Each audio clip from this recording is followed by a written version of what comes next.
Top quality और consistent performance के लिए सिर्फ सिल्वर पंप नाम याद रखना। કરણનો મામલો વિશ્વામિત્રી નદીમાં ગટરનું પાણી છોડાતું હોવાનો ઘટસ્ફોટ થયો છે।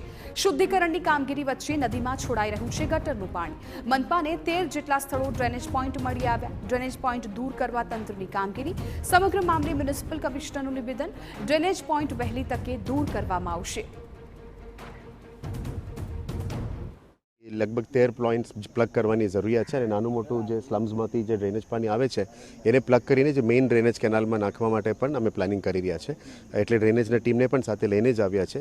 ચોક્કસ આવા નાનું મોટું ઇશ્યુઝ તો છે જ, અમે સ્વીકારીએ છીએ અને ફિક્સ કરવાનું પણ અમે કામગીરી કરી અમે પ્લાનિંગમાં છે। વહેલા તકે એનું નિરાકરણ આવી જશે।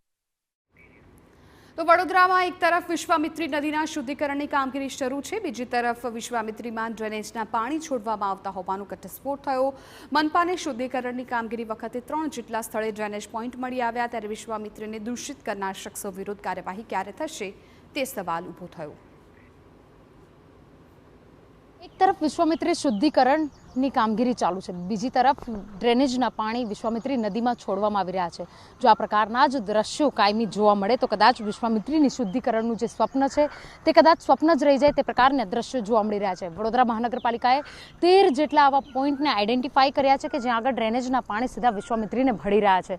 ઉલ્લેખનીય છે કે વિશ્વામિત્રીની શુદ્ધિકરણ માટે વર્ષ 2009થી આના માટેનું આયોજન કરવામાં આવી રહ્યું છે, કામગીરી કરવામાં આવી રહી છે। તેમ છતાં વર્ષ 2025 જ્યારે શરૂ થઈ ગયું છે, વર્ષ 2025ના મધ્યમાં પહોંચ્યા છે, તેમ છતાં હજુ વિશ્વામિત્રીની કામગીરીને કોઈ પણ પ્રકારની જે શુદ્ધિકરણ છે તેના માટેનું આયોજન હજુ પણ ચોપડા પર જ છે। આજે 13 જેટલા પ્લગિંગ છે તેને દૂર કરવા માટેની આ પોઈન્ટને ડ્રેનેજની સાથે ડ્રેનેજની લાઇનમાં જોડવા માટેનું આયોજન કરવામાં આવે છે, પરંતુ તેને કામગીરી ચોપડા પરથી ઉતરી અને પ્રેક્ટિકલી ક્યારે પૂર્ણ થાય છે તે પણ જોવું તેટલું જ મહત્વનું છે, કારણ કે વિશ્વામિત્રી નદી વડોદરા શહેરની શાન છે અને વડોદરા શહેરમાં મધ્યમાંથી પસાર થતી આ જે વિશ્વામિત્રી નદી છે તે વિશ્વામિત્રી નદીનું રૂપ જે પુનઃ જે પ્રકારે પહેલા હતું તે પ્રકારનું કરવા અને તેની સાથે સાથે ડ્રેજિંગ, ડ્રેનિંગ અને પહોળી કરી અને સાથે સાથે શુદ્ધિકરણ માટેની કામગીરી ચાલી રહી છે, ત્યારે આ ડ્રેનેજના પાણી વિશ્વામિત્રીમાં આવતા ક્યારે અટકે છે તે જોવું પણ તેટલું જ મહત્વનું છે।